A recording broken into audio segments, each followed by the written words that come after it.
अब नेक्स्ट हमारे पास जो पॉइंट है वो है इनक्रिमिनेटिंग क्वेश्चंस, कि कोई एक्सक्यूज़ ना करेगा कि गवाह उसका जवाब देने से, अगर गवाह को कोई विटनेस को कोई क्वेश्चन किया गया है जो कि एक रेलेवेंट फैक्ट है, बड़ा इंपॉर्टेंट पॉइंट है ये रेलेवेंट फैक्ट, कि अगर कोई रेलेवेंट फैक्ट के रिलेटेड कोई बात है और वो क्रॉस एग्जामिनेशन के दौरान विटनेस से पूछी गई है और उसने आगे से एक्सक्यूज़ किया है कि मैं अगर ये बात बताने लगूं तो मुझ पर जो एक कोई क्रिमिनल चार्ज लग जाएगा, तो वो इस तरह का एक्सक्यूज़ नहीं लेगा, क्योंकि ये बात रेलेवेंट फैक्ट के रिलेटेड है, तो इस वजह से कोई एक्सक्यूज़ इसमें नहीं आएगा। जो बात उसने जो क्वेश्चन भी क्रॉस एग्जामिनेशन में किया जाए जो कि रेलेवेंट फैक्ट हो, तो उसमें वो ज़रूर आंसर करेगा, उसमें कोई एक्सक्यूज़ नहीं होगा। उससे आगे आ जाता है डेफामेटरी क्वेश्चंस। अब एक कौंसल जो है, जब कौंसल एक कौंसल है, वकील साहब हैं, जब वो कोई क्रॉस एग्जामिनेशन में क्वेश्चन करेंगे तो उन्होंने भी डेफामेटरी जो क्वेश्चंस हैं उनका भी उसने लिहाज रखना है। ये नहीं है कि वो इतने क्वेश्चंस करें कि जो डेफामेशन में फॉल कर जाएं, उनको भी इतनी प्रोटेक्शन नहीं है, वो भी एक ले मैन की तरह इस मामले में भी उनको इतनी प्रोटेक्शन है जितनी एक ले मैन को है। तो लिहाजा उनके लिए ज़रूरी है कि वो अब ख़ुद को जनरल एक्सेप्शंस जो हैं पीपीसी की 499 सेक्शन के तहत उनमें फॉल करे, और बर्डन ऑफ प्रूफ भी फिर आर्टिकल 121 के तहत कौंसल पर ही आएगा। लिहाजा डेफामेटरी जो क्वेश्चंस हैं इनमें कौंसल को वो प्रिविलेज जो है वो नहीं मिलेगी, क्योंकि डेफामेटरी क्वेश्चंस में उनकी इतनी प्रिविलेज है जितनी एक ले मैन को है। नेक्स्ट हमारे पास आ जाता है revealed hostility and cross examination. अब हमने हॉस्टाइल विटनेस में पढ़ा था कि जब एक विटनेस को आपने हॉस्टाइल डिक्लेयर करवाना है तो जो अपनी पार्टी है वो उसको क्रॉस एग्जामिन करती है, यानी प्रोसिक्यूशन की तरफ से विटनेस था तो अपनी पार्टी उसे क्रॉस एग्जामिन करेगी, क्योंकि पीडब्ल्यूज़ कहते हैं प्रोसिक्यूशन विटनेस। अब प्रोसिक्यूशन का जो विटनेस था वो मुनहरिफ हो गया, हॉस्टाइल हो गया, तो फिर जब हॉस्टाइल हो जाता है तो अदालत जो है वो उनको अपनी पार्टी जो होती है, जो प्रोसिक्यूशन है, उसको मौका देती है कि वो इसको क्रॉस एग्जामिन कर ले। उसके बाद हमारे पास आ जाता है secrecy of the witness identity.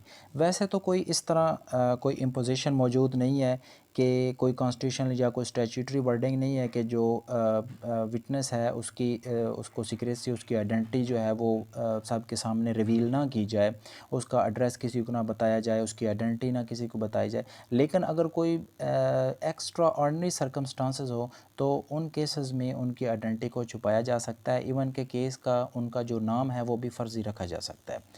उसके बाद हमारे पास आ जाता है cross examination of complaints and liable actions. अब डेफामेशन के केसेस में क्योंकि करैक्टर के ऊपर ही बात होती है, तो इसमें एक जनरल करैक्टर डिस्कस किया जाता है और एक स्पेशल करैक्टर होता है, दो करैक्टर होते हैं। लेकिन डेफामेशन के केसेस में जो बात डिस्कस की जाती है वो जनरल करैक्टर के ऊपर होती है, ना कि स्पेशल करैक्टर के ऊपर।